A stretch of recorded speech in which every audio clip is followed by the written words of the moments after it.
In the previous two videos, we have discussed simplifying expressions involving addition, subtraction, multiplication, and division operations. And so in today's video, we will be attempting a few exercise questions to practice how to simplify algebraic expressions. And let's just get started with question 1.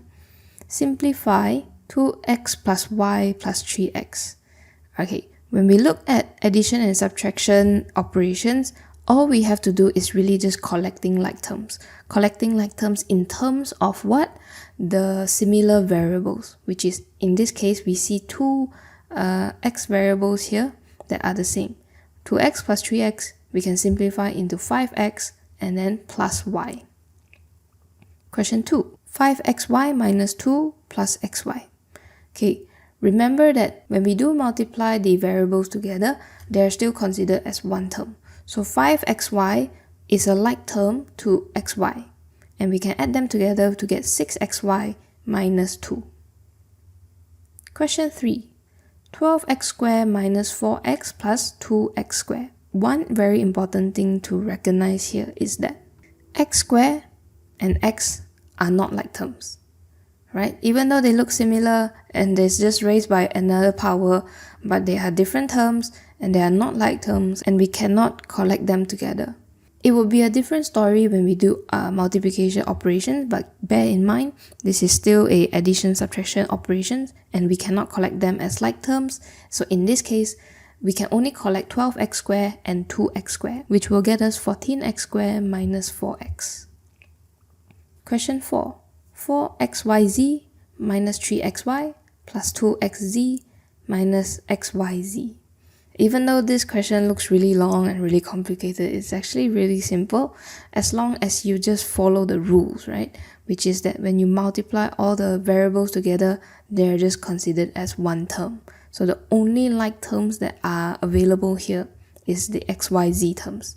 So 4xyz minus xyz would be 3xyz, and the remaining terms will just remain the same. So minus 3xy plus 2xz. Question 5. Okay, so now we are finally trying out to simplify multiplication operations in a expression. And in this case, let's just try xy times xz times x. Multiplication and division operations are slightly different compared to addition and subtraction. Because multiplications, we skip the multiplication signs in between the variables. You still have to recognize that over here, x is still multiplied by y, x is still multiplied by z. And so if we break things down, this is just x times y times x times z times x. And x here, we see that it is multiplied 3 times repeatedly. So in this case, we raise it by a power of 3, and everything else can remain the same if it's not repeatedly multiplied. So x cubed times y times z, x cubed yz. Question 6. We are looking at 4xy times 2x squared y times 7. And in this case, remember that the x squared here is just x times x. So again, if we try to break things down, we find ourselves 4 times x times y times 2 times x times y times 7. All the coefficients, we can multiply them together, so 4 times 2 times 7. The x variable is multiplied by itself for 3 times, so we can raise that by a power of 3, so cube. And y is multiplied by itself for 2 times, so we can raise by a power of 2, which is a square. So your final answer would be 56 x cubed y squared.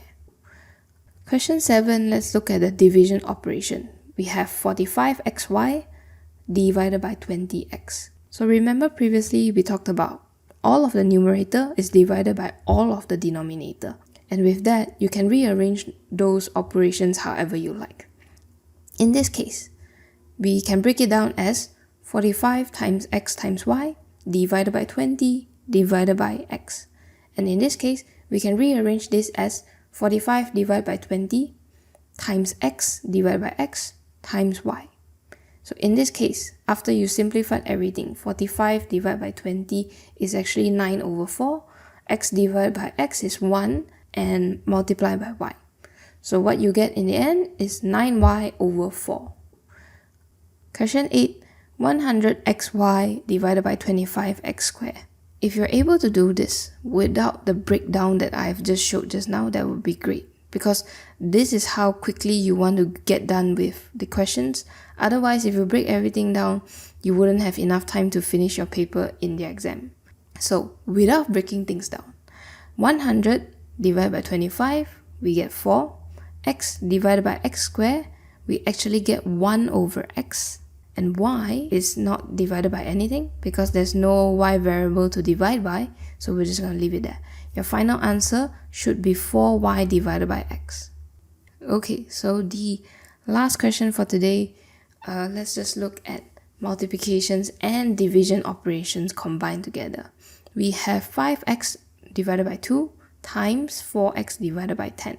I know we haven't covered this, but you should probably know how to multiply fractions, which is that you're going to take the numerator, multiply by the numerator, denominator, multiply denominator. So 5x times 4x is 20x squared, and divided by 2 times 10, which is 20. So you have 20x squared divided by 20. 20 can be divided by 20, and you get x squared as your final answer. Okay, that is it for this chapter on simplifying algebraic expressions. For any questions or concerns, you can check the description box or leave a comment below. Take care.